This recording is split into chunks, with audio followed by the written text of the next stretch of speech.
I would like to welcome you to tonight's opening of the show Vita Contemplativa by the architects Hesse, Konieczny, Stinessen. I think we all agree that the images we see here on the wall show really brilliant, maybe about perfect in a way, architecture. The idea today is not only to talk about the beauty of the projects, but also, and this is the main focus, to talk about the idea of the Vita Contemplativa. And I have to say, I'm really curious how you maybe also, with your personal point of view, find a balance between the Vita Activa and the Vita Contemplativa.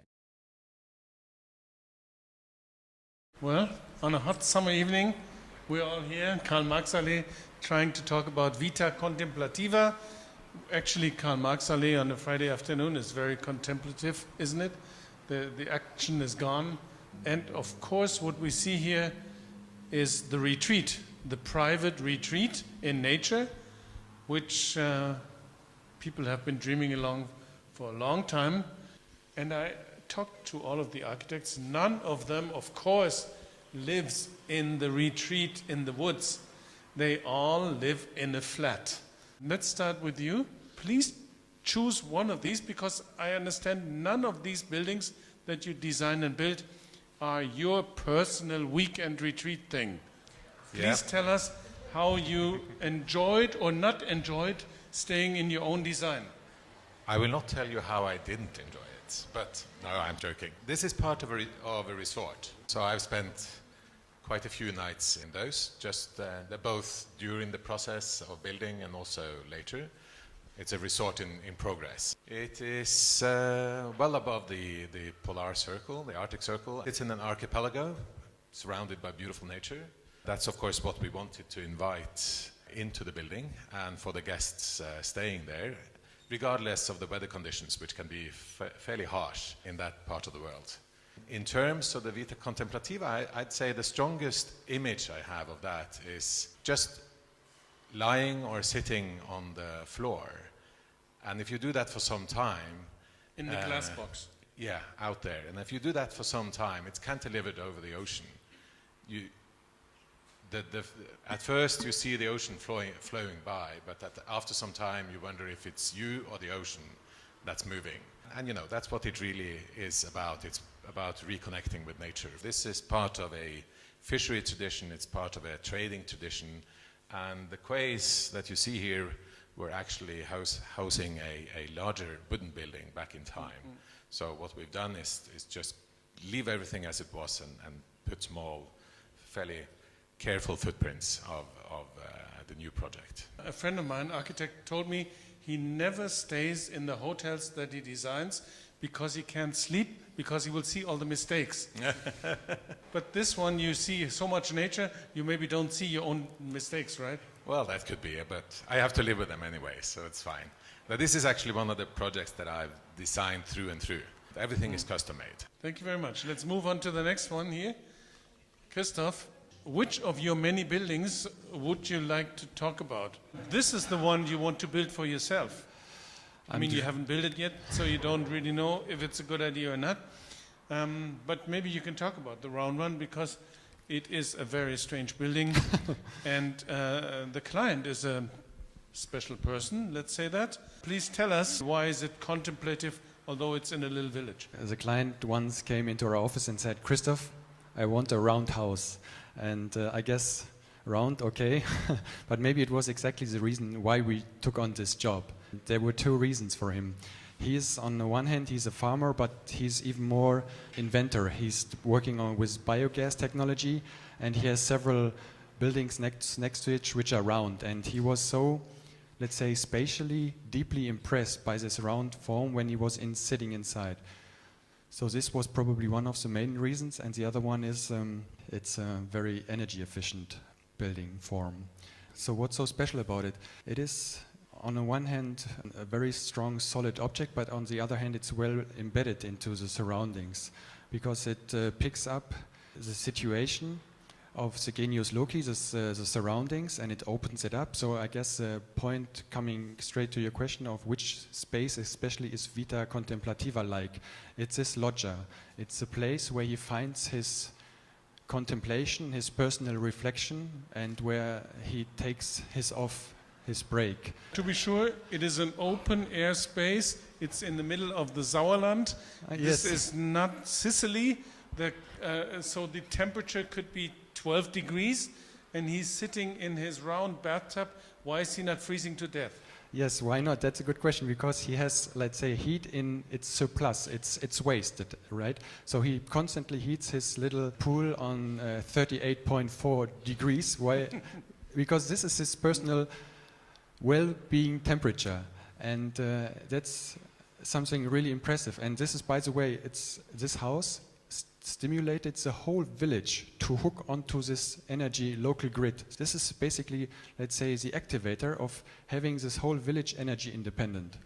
And the price is just 50%. So there is money people save, and they spend on cultural issues for the village. I like to say something, it's a quote, concerning Vita Contemplativa by a philosopher, and he said once, sometimes you need the time to stare holes into the sky in order to break through your own limited horizon. And that's probably what he does in this moment, in this location, almost every day. Where is the bathroom in this one? The bathroom in your dream home? In the mud or up there? No, it's down here actually. In the mud? Yes, because this building is going to be entered from this exterior staircase, and my dream would be you dive into this house as you would dive into the silence of a forest, let's say. And in this space down here, through these shafts, you experience the nature indirectly. The smell, the sound, the dripping of the rain, and the light. For me, at least, in a metaphorical way, it's a kind of Reinigung, cleaning. And process. from this space, then you go up and you take a beamer or a lift? No, it's just a staircase. And then you come up here, and then it's another level. It's a level on the treetop level, and then you have this connection with the surrounding. And the Erdgeschoss, the ground level, is basically an open space, just a floor and a ceiling, and softscape around the landscape. So it's always, let's say, indirect, introverted, and directly connected to nature. But there's a bit of glass up here, so it was well. Yes, there's some glass, and it's called the open house, which is important to me personally, because I think this house should be open for everyone. And I will gonna invite friends, and you're always welcome, because I like this notion. I grew up on a farm, and our house was always open. And I like this community thinking. When is construction starting? In spring next year. Spring next year. So, a year later, everyone is invited to this little town Yes. in the middle of the Edersee. Called Scheid, yes. And it's a tip of this. So, if you don't have an idea yet for, let's say, winter 20, there's always an open house with a own spa. Robert, please show us what you built for yourself. So this is really the case on the weekend, or when you return tomorrow, you will go to that very strange concrete building on the hill, which no enemies can attack you, because you will see them and you can shoot from your window, and you can pull up your drawbridge, and then no chance for any evildoers, and your kids can look out and jump on their horses. So what is all this about? Ja do tego mojego Vita Contemplativa. My way to Vita Contemplativa was quite short and very interesting at the same time. My wife was dreaming of a change from the big city that we lived in, about something in a village in the mountains. After I had designed a house for us there and the construction took off, annoyingly unprecedented phenomenon happened. Namely, there were a series of landslips in Poland at that time. I got threatened by that, and even if my area was not in danger yet, I still kept it in mind. I thought my first house didn't harmonize enough with the nature, because it strongly interferes into the ground, and it is the main reason of the landslips. Suddenly, an unexpected thing happened on the site. The excavator man left the machine and told me that 1 month would not be enough to make the work. I answered him that it's actually good and asked him to pause the work and wait a bit in order to let me discuss something with my wife. Then I asked her, "What would you say if we change the house a bit?" She asked, "How much?" And I told her, "Completely." It was shocking to her, and she asked me how long I was going to do this, because we had been designing the first house for 2 years. Being afraid of her reaction, I said, "Listen, 3 days so that the construction crew won't run away." At that moment, I had to recollect myself what's the reason why we had bought the land. Of course, for the magnificent view of the surroundings and nothing else. It should be a one-story house to offer the same view to everyone.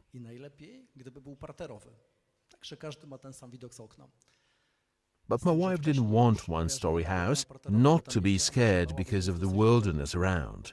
Please have a look. We came to a conclusion to push up this ground floor slightly away from the slope, so that the only one face of the house was in a direct contact with it. And on the opposite side, there are bedrooms, so practically we are sleeping at an actual first floor. And the most important thing, to avoid causing landslip by the house, I decided to let it support only on 3 walls. In that way, the house would become a sort of bridge under which water can flow smoothly. Supports are triangular to make the connection with the ground minimal and maximize support. Utility space was limited by walls, which are an equivalent of triangular supports. But your wife didn't want a ground floor house because of all the villains coming and living dangerously. So now she has the house up there, and she has the drawbridge that's probably electronically moved, so nobody can climb into the house. It's not a drawbridge. I had been resisting myself against this solution very much because I thought simple things were the best, especially in the mountains. As house is a bridge, it could not contact the land. On the contrary, it hangs over it. That's why the smallest difference between the house and the land was about 1 meter. Considering this fact, and additionally my wife's wish to endure a kind of shutters that would close the house during the time we were away or asleep, I found the idea to combine 2 functions in one solution the best. The drawbridge becomes a shutter and an entry. The solution seemed to be practical and obvious, but also astonishing, especially for people observing construction from the outside. But I'll say something about Vita Contemplativa, speaking on retreat and finding our place on the earth. This shutter solution, I made it for my wife, but now when I'm inside the house going to sleep, I close the shutters too to feel more comfortable. I still have this beautiful landscape changing behind the windows. This is most important at that house. I suppose you don't sleep with the windows open. I do. We see that the security aspect is very important, and especially for people coming from cities living in nature. For all of us talking about Vita Contemplativa, I think the backbone is always economics. And in parts where the countryside is getting more and more empty because everybody is approaching cities, so the cities are getting more dense, the same effect or the side effect of denser cities is that even more people try to get out. So the ones who are trying to get out, having this romantic contemplativa idea and having a second base on the countryside to calm down or to put their hands in the earth, but it's a very luxury approach, whereby People living there makes a certain difference, but this also means that the countryside must be still intact. I hope you don't misunderstand me. I think the most projects, they look like that they're made for people who have a certain budget. Let's say it in this way. This generates the question, is Vita Contemplativa nowadays just for people who with money? I hope not, of course, but this is a question I have in mind when I see the projects, you know. Yes, in my case that's true. So, and these are houses by normal people with normal income, or maybe even kind of below, who knows. For instance, this couple from Promes. It's a little addition, and this project is.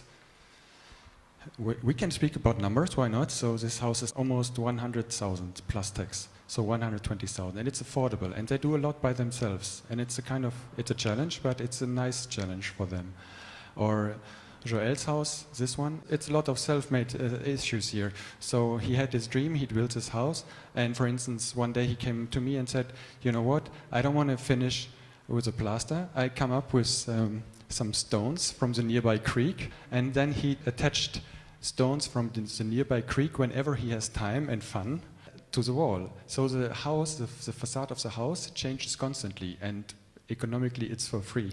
And okay, this one is a little bit different because it's more like a single family house. Nevertheless, this family is successful. They do their lives there. They live in, they decided to stay in this village, and they are productive in this village. All the projects are located somewhere in the landscape.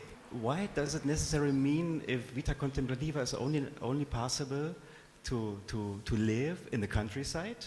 I showed the project that I'd been staying in. But there's another project, the larger one, which is a family retreat. And to me, I mean, we live in the north, we live in nature, so nature is in abundance. But to me, there is another part of Vita Contemplativa. But for me, it's also about the basics of life and appreciating the basics of life. So that project is about making every room its own little house. And emphasizing that within between spaces where you come out from one room and you're exposed to nature or to a very different environment, and then you enter into the next. It gives room for, of course, various activities at the same time, but the main theme of it is to sort of tell the story of a everyday journey. I mean, we do lots of things every day that we normally miss to appreciate in a hectic life, which is a modern problem. So this is a family, one family. Yeah. Of how many members? There are 4, and they have an extended family that they wanted to be able to stay for longer times, which is also an aspect of it. It's nice to have visitors, but after some time it can get a bit tiresome if you're living close together. So if you give each other some space, it's easier to stay comfortably together for a longer period of time, which is, of course, found in the old villages, etc. I would like to, if it's okay, to say something about your notion of retreat and the resort, because the original meaning of resort, it goes like almost 2,000 years back. It's really a place where you step aside, where you have your contemplation, and this is something really what we are looking for. The name Vita Contemplativa goes back to Aristoteles, and for him this was the highest form of living, the highest form how to come close to truth, close to God in a certain way. Aristoteles didn't have Wi-Fi, so how does Vita Contemplativa and the online world, how does that work? Do you live online, or is this contemplative and Wi-Fi free? Wi-Fi jest potrzebne po to, We need Wi-Fi to convince our children to stay in the house. ale kiedy jeżdżę But sam, coming along there, I don't use the Wi-Fi. nie używam. Coming there, I like doing some sports like skiing or biking. Sometimes when I'm hungry, I take my backpack and go climbing for 2 hours to visit a mountain hut on the hill, and then come back. Wejść do schroniska i potem wracam. It makes me really happy. The landscape frame makes the house minor, and everything being outside causes a need to go about and enjoy it. Joel, wenn du in deinem Haus bist und in deinem Pool liegst, bist du mit dir und der Welt im Reinen, oder musst du dann unbedingt Wi-Fi-Handy in der Hand haben? So this is the owner of this house. He just arrived with the family. So they use of course it's Wi-Fi, but not in the pool. This doesn't seem to be a question in Norway the same. It's not a question. Of course, a resort doesn't work without a Wi-Fi today. I don't know if I can answer that because when I grew up, of course, we didn't have computers even. I'm that old, but it's not that long ago. So the children today, of course, have a very different approach to Wi-Fi or to technology or to smartphones or whatever. They live with it in a totally different manner than any of the adults here do, I guess. So I guess that question is probably best asked to the young of today. Where do you think this is all going? Where this will lead you? I think it's really important, especially for urban people, to understand that 40% of all people in Europe live in rural conditions. And somehow, sometimes they are a little bit overlooked. We have to talk about suburbs, no doubt about this, but this is not about suburbs, I would say. For instance, this project, there are like 3 sons. So this son, Joel, he decided to build this house new. The other brother bought an empty house and he renovated. And the third brother, he stayed at the farm at home. So this is a kind of ongoing, generation and ongoing, and it also has very innovative characters. As I said before, the whole village is energy independent, and that's quite radical. Our newest project that we don't present here anyway is a house located in an urban landscape. It is interesting because it is at an advanced technological level and follows what happens to the sunlight. It moves partly within the plot, increasing the functionality and the pleasure of living there. But we build low-budget objects as well. As Christoph said, it's a real challenge to create something good while having small budget. But I would like to tell you something about another house. It can seem strange, since there is grass, living grass inside. We named it Living Garden House. This one is the Living Garden House in Kassel, anyway, the Christoph's house. Same place as Christoph Hesse and the group in the lake.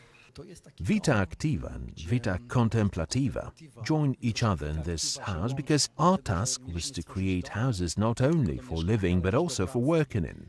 We asked ourselves what would happen if we could sit, live, work and having rest under the tree. That tree gives us a shelter.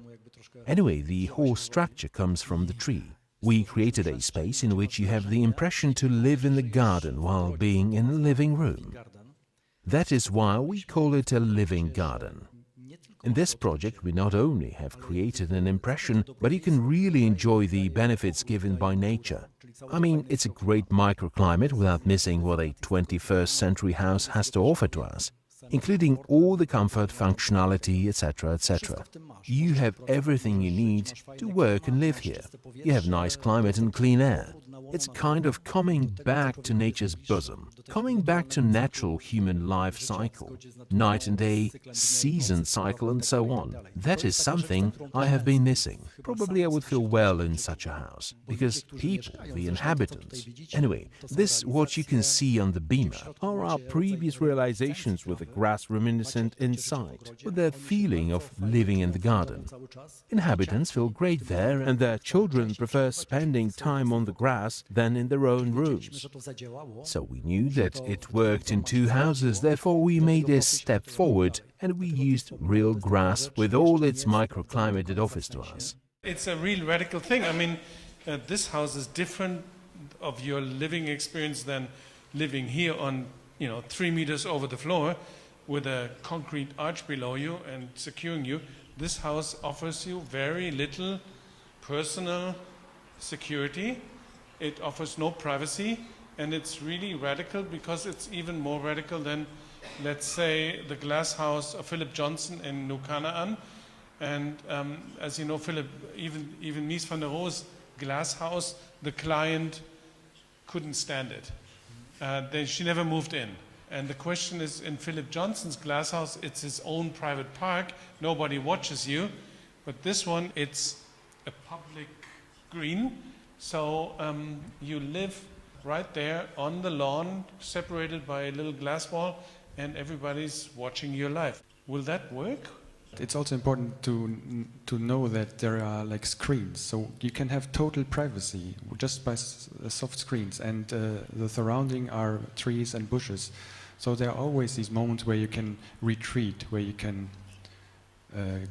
be very private.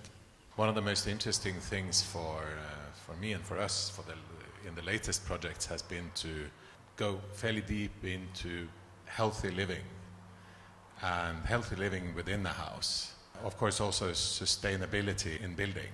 We can talk about materials, footprint, but the concept of a healthy living in particular is something I find very intriguing. And there are so many aspects of houses today that are there because of regulations which might have to do with a political decision of energy consumption, etc., but which doesn't really take into account lessons learned through tradition and history, and doesn't really take into account side effects of living in a plastic bag, for instance, like Norwegian regulations stipulate. Actually, I think your quest is something that, of course, everybody is searching for, but I see that there's a move all over the world, of course, for a more healthy lifestyle. From the big cities to the small towns, we're all looking for the same thing, and let's enjoy some natural beer now or something. Thank you very much, and thank you very much, Peter, for this very nice and productive talk. Ulrich, for you as well, I'm really proud. Thank you very much.